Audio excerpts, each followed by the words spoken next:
जिस लड़की ने उसे गरीब कहकर छोड़ा था, वही लड़की आज उसके ऑफिस के बाहर खड़ी थी, हाथ जोड़कर रो रही थी।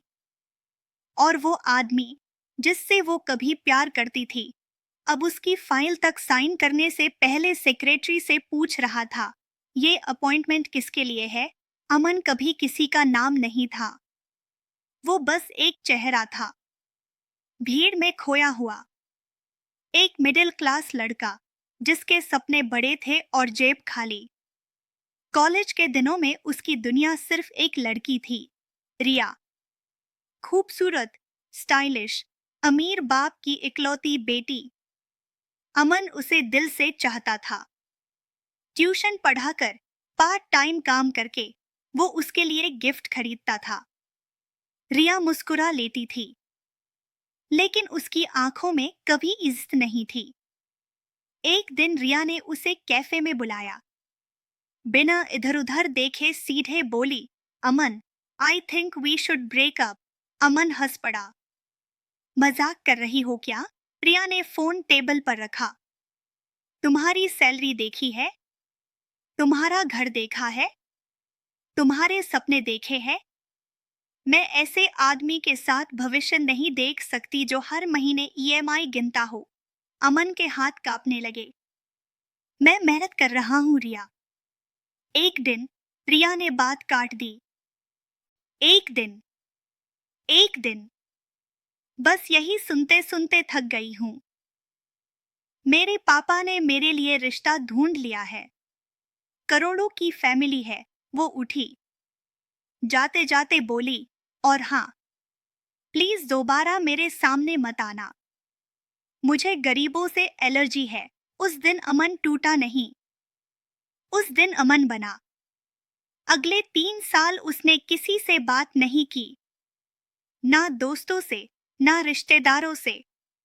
दिन में 12 घंटे काम, रात में कोडिंग, वीकेंड पर स्टार्टअप आइडियाज। उसने मोबाइल रिपेयर की दुकान छोड़ी, एक छोटा सा ऐप बनाया, फेल हुआ।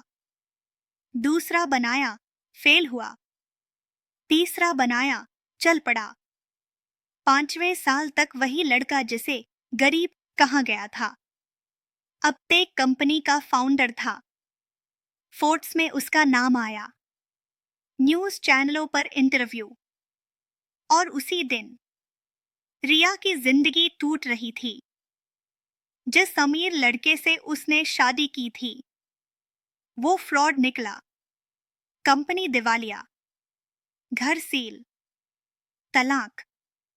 अब रिया के पास न पैसा था, न इज्जत, न सहारा। किसी ने कहा, अमन मल्होत्रा को जानती हो? वही बड़ा बिजनेसमैन। रिया की सांस सटक गई। अमन। अगले दिन वो उसी ऑफिस पहुंची। रिसेप्शन पर बोली, मुझे अमन सर से मिलना है। सेक्रेटरी अंदर गई, लौट कर बोली, आपका नाम? रिया। अंदर के केबिन में अमन फाइल देख रहा था। सेक्रेटरी बोली, सर, रिया नाम की एक महिला आपसे मिलना चाहती है। अमन ने सिर उठाया भी नहीं। आज की लिस्ट में है? नहीं सर, तो टाइम नहीं है। रिया वही कुर्सी पर बैठ गई। 2 घंटे, 3 घंटे, आखिरकार उसे अंदर बुलाया गया। अमन सामने बैठा था, महंगा सूट, शांत चेहरा, ठंडी आंखें। रिया रो पड़ी। अमन, मुझे माफ कर दो। अमन ने पानी का गिलास आगे बढ़ाया। बैठिए मैडम। आप बिजनेस के लिए आई हैं या ड्रामा के लिए?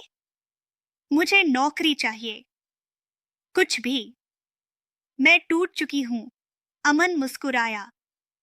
आपकी क्वालिफिकेशन? एमबीए। और अनुभव?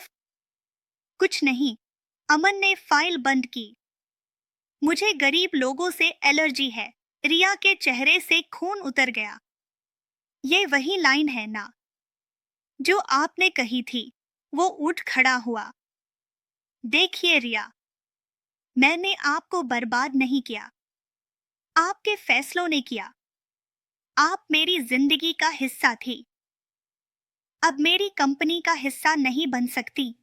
वो दरवाजे की तरफ बढ़ा, रुककर बोला, एक बात और, अगर कभी फिर किसी गरीब लड़के से मिलो तो उसका मजाक मत उड़ाना, क्योंकि अगला अमन वही हो सकता है। दरवाजा बंद हुआ। रिया फर्श पर बैठकर रोती रही। और अमन? वो पहली बार सुकून से मुस्कुराया, क्योंकि ये बदला चीखकर नहीं लिया गया था, ये बदला बनकर लिया गया था।